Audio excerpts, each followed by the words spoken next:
¿Qué tal? Muy buenas noches, doctora Netza. Muy buenas noches para todas y para todos. Un placer estar aquí en esta nueva emisión, porque las noticias en bioética, por supuesto, merecen ser reflexionadas. Pues es la verdad, como bien lo ha señalado doctora Netza, un festín en el ámbito de la bioética y dentro de esta gran marejada que actualmente nos tiene a casi todo el planeta entre la espada y la pared, hay un tema crucial que pocas veces se ha señalado y es justamente la relación que hemos guardado los seres, los animales humanos, hay que decirlo bajo esta expresión, los animales humanos, con los animales no humanos. Y es por eso que el día de hoy, desde Francia, de la ciudad de Lyon, el doctor Patrick pertenece justamente a la Universidad de Lyon dentro de su Instituto de Investigaciones Filosóficas. En el área, me comentaba que es la universidad, tiene 3 campus y ese tercer campus es justamente el de las ciencias humanas. Y el día de hoy estamos de plácemes porque el tema que nos vamos a abordar el día de hoy con Patrick es justamente el derecho animal. Tiene que ser un derecho político. Desde todos los tiempos, por decirlo de alguna forma, es la manera en que nos hemos acercado a aquellos seres vivientes, a aquellos seres vivos que no son seres humanos, pues de una manera, y hay que comenzar, yo creo que desde una frase lapidaria, nos hemos acercado a ellos como si fueran cosas, como si fueran objetos, como si fueran instrumentos, ya sea de uso para vestirnos, ya sea para alimentarnos, ya sea para de trabajo o de compañía e incluso de diversión. El tema de los derechos de los animales no humanos, de la consideración que tenemos los seres de los animales humanos respecto de los animales no humanos, es un tema actualmente crucial que ha quedado a veces en el olvido, que de repente resulta extraño hablar sobre este tópico, pero hoy más que nunca resulta sumamente necesario. Y una de las partes cruciales que tenemos que comenzar a reflexionar, a criticar desde el campo de la bioética, es el tema del especismo, es decir, especismo relativo también a lo que pudiéramos denominar como racismo, en el sentido del menosprecio, del desdén, de la falta de sensibilidad moral en nuestra relación con todos los seres vivos en general, y que hoy el doctor Patrick viene justamente a hablarnos sobre este tema, sobre este espinoso tema, sobre este doloroso tema que necesitamos ponerlo sobre la mesa. Doctor Patrick, bienvenido a este programa noticioso y quisiéramos empezar justamente por ahí. ¿Qué se entiende por especismo? ¿Qué características guarda el especismo y qué consecuencias lleva esta forma ancestral que los animales humanos nos hemos venido relacionando con los animales no humanos? Sí, son preguntas muy importantes y principalmente es fundamental saber lo que quiere realmente decir el concepto de especismo y el concepto opuesto de antiespecismo. La primera cosa es insistir sobre el hecho de que la historia de la humanidad es una oposición muy fuerte desde el principio entre de un lado el especismo y del otro lado el antiespecismo.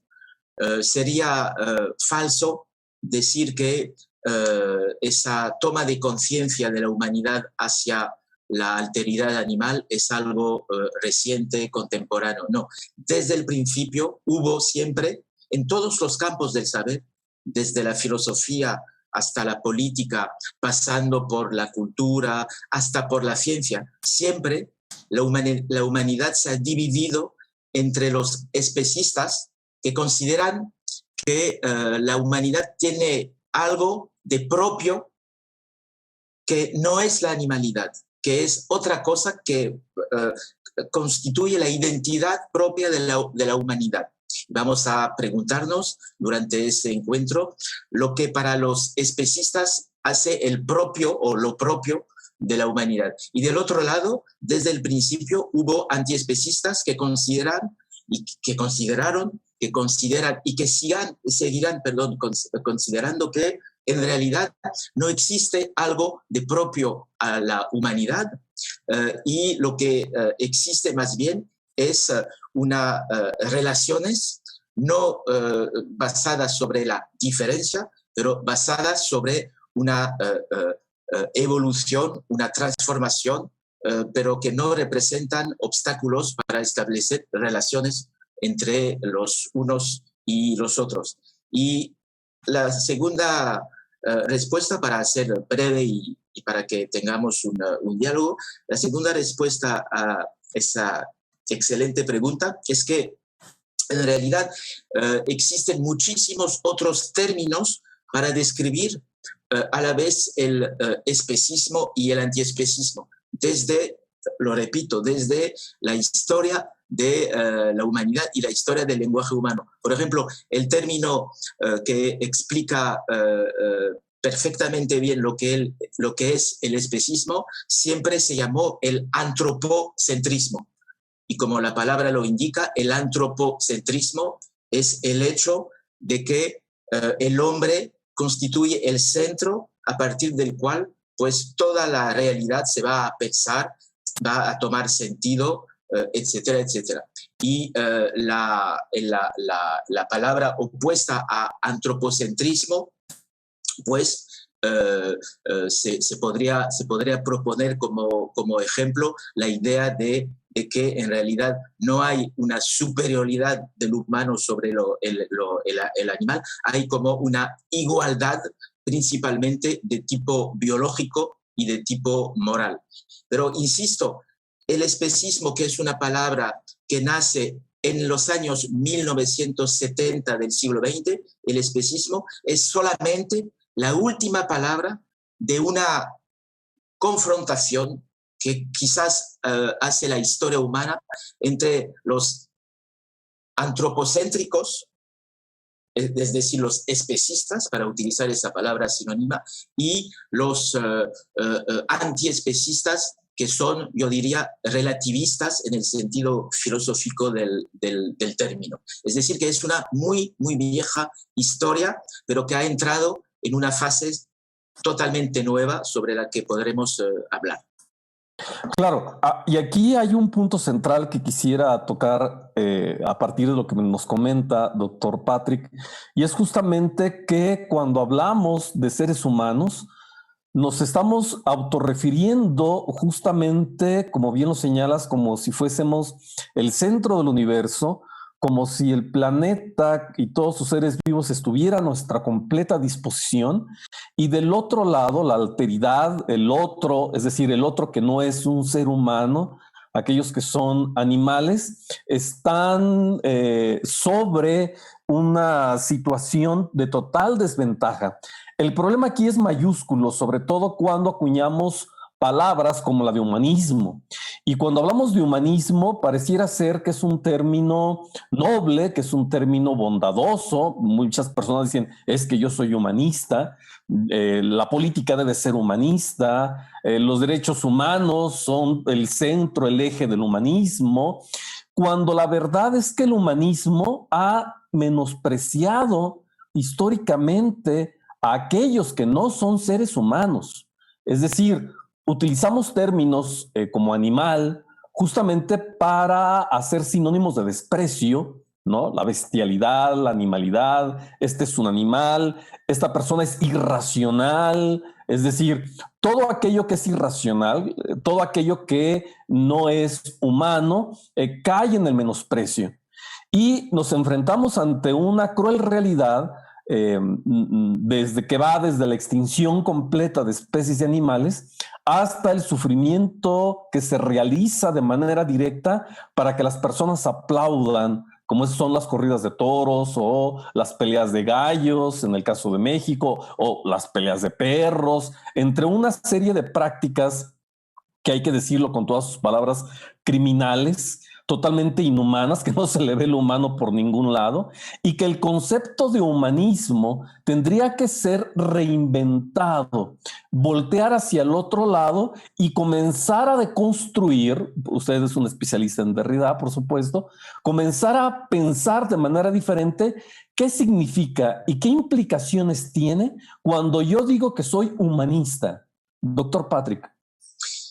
Sí, son muy importantes preguntas y yo lo que necesito hacer es introducir complejidad en mis respuestas para que no caer en ideas demasiado simplistas.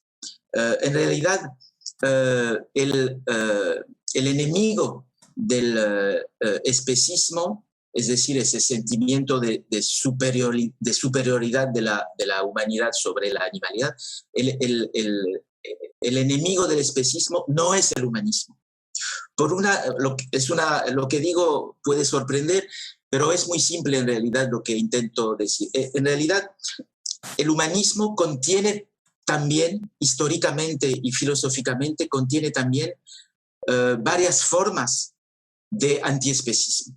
Y tengo un ejemplo bastante increíble, poco estudiado, porque justamente tenemos esa visión un poco falsa que opone humanismo, antiespecismo, todos esos conceptos quizás hay que, como lo ha dicho usted, deconstruirlos para ver que en realidad no son tan opuestos que lo que uno puede pensar. El ejemplo es ese gran pensador humanista del final de la Edad Media en Francia, que se llama Michel de Montaigne. Michel de Montaigne es el padre del humanismo moderno. Michel de Montaigne ha inventado la idea de que existe lo que para su época es algo totalmente increíble, totalmente impensable, es como un milagro histórico. Él ha inventado la idea que existe entre todos los hombres de la tierra una igualdad profunda. Es decir, que para él, y no olvidemos que es el momento en que los primeros europeos van a descubrir pueblos totalmente desconocidos. Y evidentemente, entre comillas, los europeos que van a descubrir y colonizar esos pueblos van a asesinar esos individuos no occidentales. Montaigne dice que es un crimen, aunque no utilice la palabra de esta manera, es un crimen contra la humanidad. Y el humanismo consiste en establecer la idea de igualdad entre el europeo que tiene un conocimiento científico de la realidad, que tiene bibliotecas llenas de libros, etcétera, etcétera, y tal individuo perteneciente a tal sociedad tradicional donde no hay cultura en el sentido académico, erudito de la palabra, donde no hay ciencia, donde no hay libros. Para Montaigne, esos dos individuos son totalmente iguales. Ninguno de ellos es superior al otro. Y paradójicamente, el que inventa el humanismo moderno inventa también la ética animal. Eso es bastante increíble. Es decir, que lo que ha pasado después de esa invención increíble, a la vez del humanismo radical y de la ética animal del lado de otra forma de igualdad, lo que ha pasado después de esa invención por Michel de Montaigne es algo que ha perdido de esa capacidad en pensar al mismo tiempo la idea de una igualdad profunda entre los humanos y de una igualdad también entre los humanos y los no humanos o los animales no humanos. Y es eso lo que tenemos que seguir pensando. Yo estoy convencido de que el antiespecismo es una continuación compleja de ese humanismo, dado que en los dos conceptos se encuentra esa idea de igualdad entre todos los seres, que esos seres sean humanos o animales no humanos. Y eso no hay que olvidarlo, porque sería un error oponer los humanistas de un lado y los antiespecistas del otro. Yo me siento profundamente humanista con esa idea de igualdad absoluta entre los seres, y me siento profundamente antiespecista porque lo que quiero hacer es tomar esa idea de igualdad y extenderla a las relaciones entre los humanos y los no humanos. Es decir, que no hay ningún conflicto entre el humanista y el antiespecista. Y los que se dicen humanistas y que no respetan a los animales, en realidad no son porque son... el problema no es el hecho de que sean especistas. En realidad no son ni humanistas, no son casi nada. A ver, aquí está tocando justamente el punto crítico. Generalmente, y lo digo en esta visión amplia, la mayormente difundida, cuando hablamos de seres humanos, apelamos sobre todo a una distinción que usted mismo señala en alguno de sus textos, que proviene justamente desde Aristóteles, que es la cuestión de la razón. La razón como la nota distintiva de la diferenciación entre humanos y animales. Los seres humanos somos seres racionales, los animales no son seres racionales.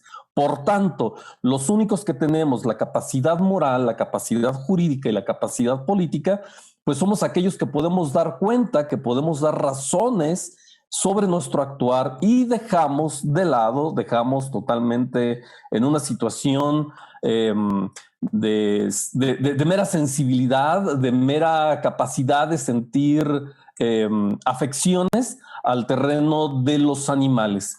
Pero justamente este humanismo universal, este humanismo extendido, no sé cuál sea en este momento el calificativo para denotarlo, respecto de otras visiones más humanocéntricas respecto de este tema, y sobre todo el tema de la razón, es ver que incluso el concepto de razón ha sido un concepto únicamente circunscrito de manera deliberada y con fines de explotación para los seres humanos, pero que en el reino animal bien podríamos también hablar de razón y de motivaciones racionales y de realizaciones sociales, de tal suerte que este humanismo tradicional, rancio, añejo, que usted señala que ni siquiera alcanza a ser humanista, estaría menospreciando no solamente la capacidad de sentiencia o la capacidad de sentir, sino incluso la capacidad de razonar y de vivir en sociedad propia de los animales.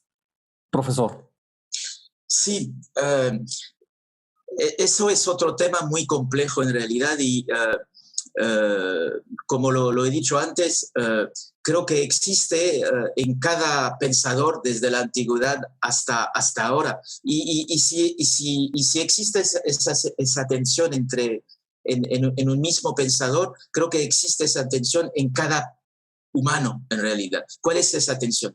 Esa tensión es como un conflicto entre la idea de que existe una razón humana propia, particular, y del otro lado el hecho de que cuando un humano vive con un animal, pues no puede no ver que existe también una razón animal.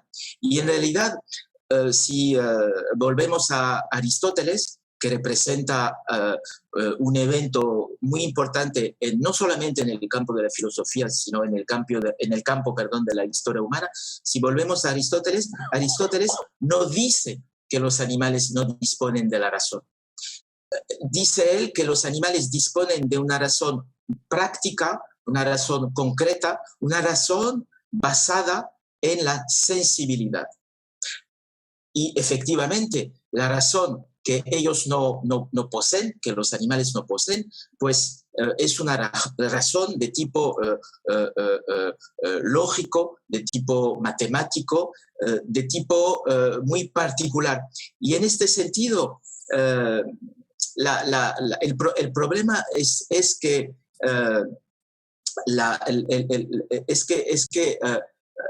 para Aristóteles hay un propio del hombre, y ese propio no es el hecho de que tenga sensibilidad, porque él sabe perfectamente, no hay que olvidar que Aristóteles es el padre, el inventor de la biología y también de la etología como ciencia de la vida animal. Aristóteles sabe perfectamente que los animales tienen sensibilidad. Aristóteles sabe perfectamente que los animales tienen inteligencia. Aristóteles sabe perfectamente que los animales tienen una forma de razón que él llamaba fronesis, por ejemplo. Pero para él hay algo que no tienen los animales, es algo que puede ser considerado como poco importante para las relaciones entre los humanos y los no humanos. Es esa razón lógica.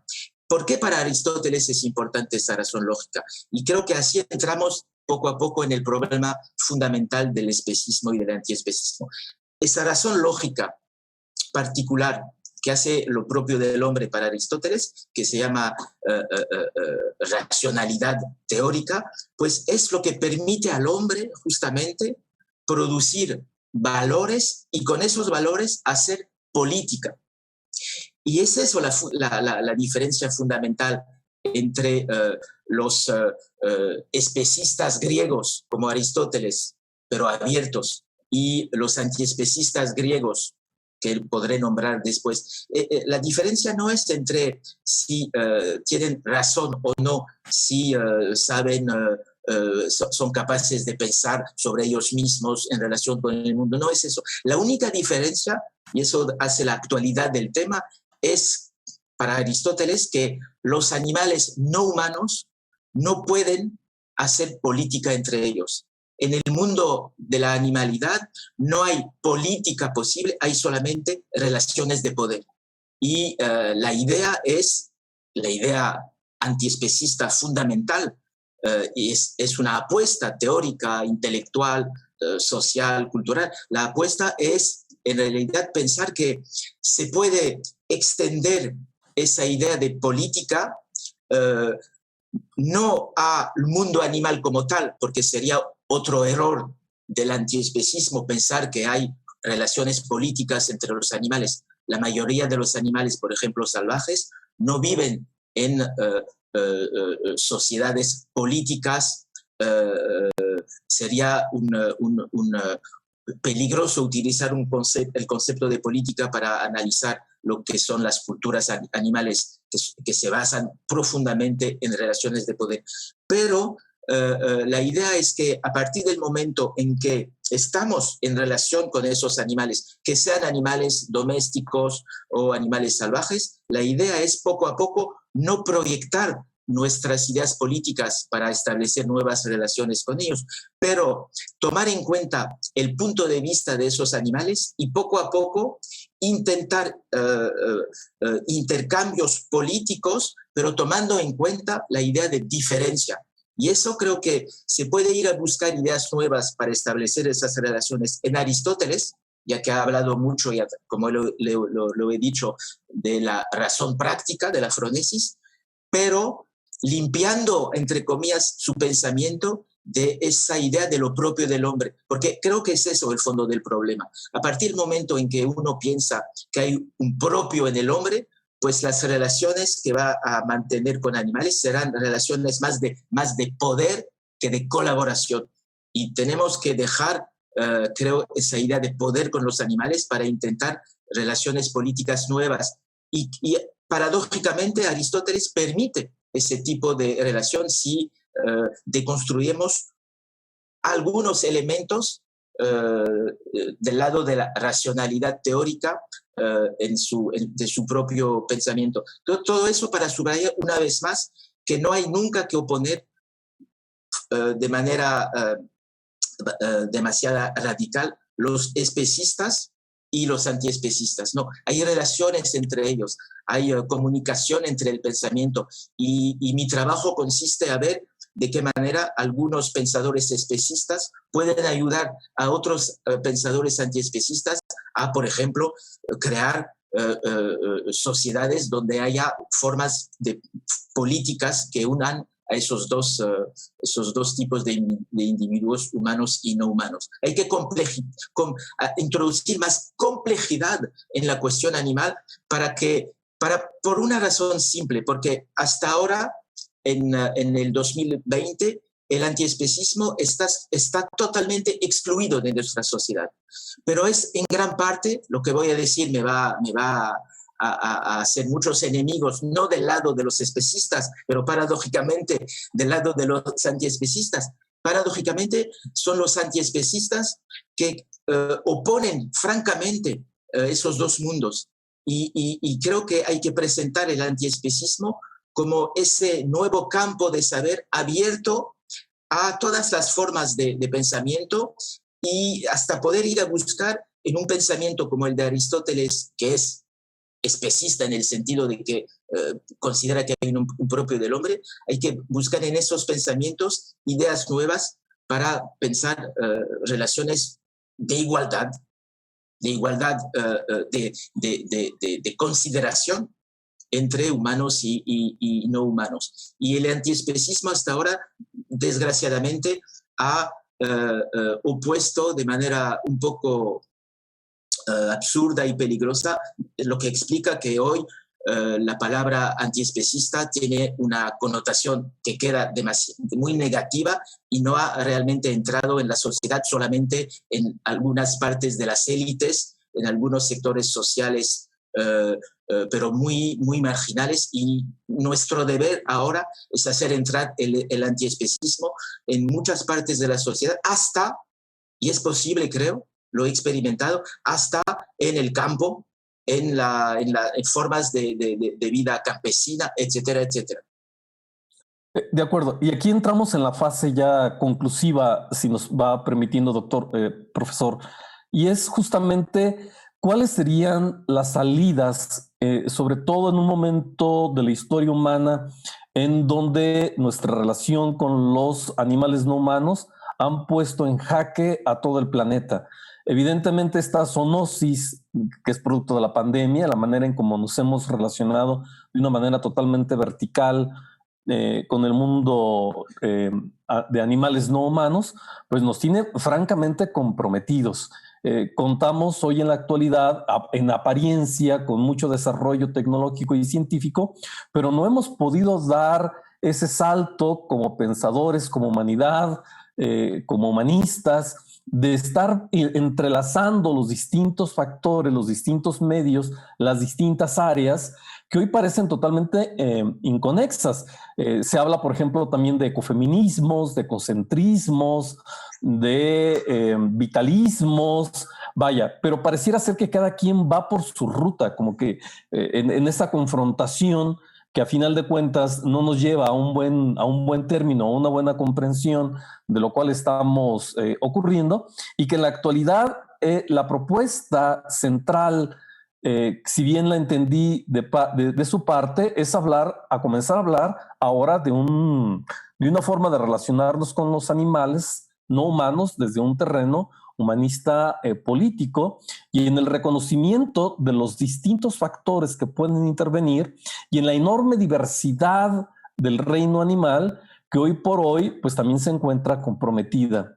Hemos comprometido la vida humana, hemos comprometido la vida del planeta, hemos comprometido todo, ¿no? Hay otro tipo de movimientos y otro tipo de intentos a nivel jurídico, como incluso el reconocer derechos de ríos, ¿no? O de lagos o de bosques, y darle una personalidad de carácter jurídico. Para ir concluyendo, profesor, ¿cuáles serían entonces las vías o las notas o los puntos cruciales para esta relación hasta ahora crítica de lo que denominamos la humanidad con los seres no humanos? Sí, yo defiendo la tesis de que muy paradójicamente lo que puede salvar al antiespecismo es el humanismo. Pero del otro lado, estoy totalmente convencido de que lo que puede salvar también al humanismo es el antiespecismo.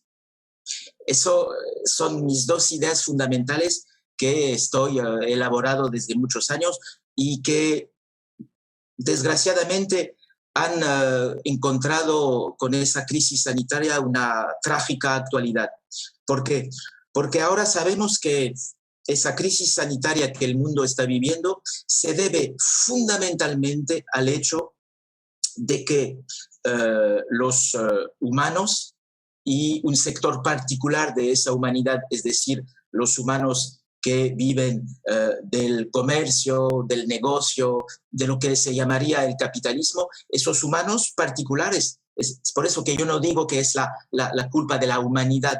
Yo pienso que la humanidad no existe como tal. Bueno, lo que hemos vivido con esa crisis es simplemente el hecho de que a partir del momento en que en nuestro mundo se ha generalizado una visión totalmente basada sobre el hecho de que el otro es un instrumento para transformarse en dinero, pues eso conduce a la deforestación, por ejemplo, y el hecho de que, y el olvido fundamentalmente de que en esos lugares naturales, entre comillas, viven no solamente humanos, también víctimas de esa deforestación, pero también animales que, debido al hecho de que se han alejado de su mundo natural y ahora están muy cerca de nosotros, pues nos dan, sin quererlo evidentemente, es una acción debida en gran parte al azar, al hecho de que los espacios ahora están reducidos, pues nos han dado sus virus que normalmente no contaminan ningún ser viviente en el mundo natural donde ellos viven. Lo que quiero decir es que en realidad lo que falta es que la política, a partir de todo lo que el antiespecismo ha contribuido a reconocer, es decir, que existen vidas animales que tienen una historia compleja, larga, y que son esas historias, esas vidas animales son tan vulnerables como las vidas humanas. Porque cuando, lo repito, porque nunca se piensa así el problema. Durante esa pandemia, y lo hemos visto en Latinoamérica, pero también en Europa, donde ahora me encuentro, hay dos visiones siempre opuestas y son las mismas. De un lado, los humanistas un poco ciegos no hablan nunca del punto de vista animal como víctima de ese capitalismo, y del otro lado, los antiespecistas no hablan nunca tampoco del hecho de que también las primeras víctimas de ese capitalismo son los humanos, los pueblos tradicionales, etcétera, etcétera. Es decir, que el verdadero antiespecismo es un antiespecismo que toma en cuenta al mismo tiempo los intereses de todas las personas, e incluyo los animales en las personas, son personas no humanas. El antiespecismo profundo, radical, toma en cuenta los intereses de todas las personas, humanas y no humanas, para defender sus intereses. Y cuando en el derecho seremos capaces de incluir esa idea de personas humanas y no humanas como víctimas de fuerzas políticas violentas, de fuerzas económicas violentas, pues podremos hablar de antiespecismo político y contribuir a una pacificación muy importante de las relaciones, no solamente entre humanos y no humanos, pero también entre humanos y otros humanos explotados, víctimas de esas fuerzas totalmente ciegas que han dado lugar a ese virus que se ha desarrollado en el mundo y que va a reproducirse otras veces más a partir del momento en que somos incapaces de pensar el hecho de que existen en una comunidad dada varias formas de vida vulnerables, respetables, víctimas de algunos sectores de la sociedad sobre los que tenemos ahora que intervenir proponiendo leyes nuevas. Yo actualmente, para acabar, para no hablar demasiado tiempo, porque ya hemos casi acabado ese encuentro muy importante y apasionante, yo lo que defiendo es lo que llamo una desdomesticación. La desdomesticación sería la idea, y que esa idea se aplica tanto a los animales domésticos como a los animales salvajes, porque no creo que haya oposición en realidad entre animales domésticos y salvajes. Lo que defiendo es la idea de que tenemos ahora que alejarnos un poco de esas formas animales porque hemos proyectado todo lo que somos, estamos controlando esas vidas y la idea es de proceder por varias etapas. Y la primera etapa sería alejarnos, es decir, crear, por ejemplo, un derecho que corte realmente la relación de domesticación que produce violencia, que produce explotación, etcétera. Cortar la relación, el cordón umbilical entre nosotros y ellos para ver lo que se produce durante un cierto tiempo. Y a partir de esa experiencia, que será no dogmática, porque yo lo que no soporto es el dogmatismo, que sea humanista o antiespecista, a partir de esa nueva experiencia, ver lo que pasa, pues inventar un derecho político que tome en cuenta los intereses de esas vidas y que permita protegerlos, pero no solamente protegerlos, que los considere como agentes de su propia vida social y política. Es decir, que el antiespecismo, pensado de esta manera, inventa un nuevo mundo en el que habremos solucionado muchísimos de nuestros problemas de violencia, de explotación y de ecología al mismo tiempo. Excelente. Pues muchísimas gracias, profesor. Creo que este tema tenemos que retomarlo una y otra y otra y otra y otra vez, porque es un tema en el cual a todos, a todas nos va la vida. Nos vemos en la próxima emisión, porque las noticias en bioética, por supuesto, merecen ser reflexionadas.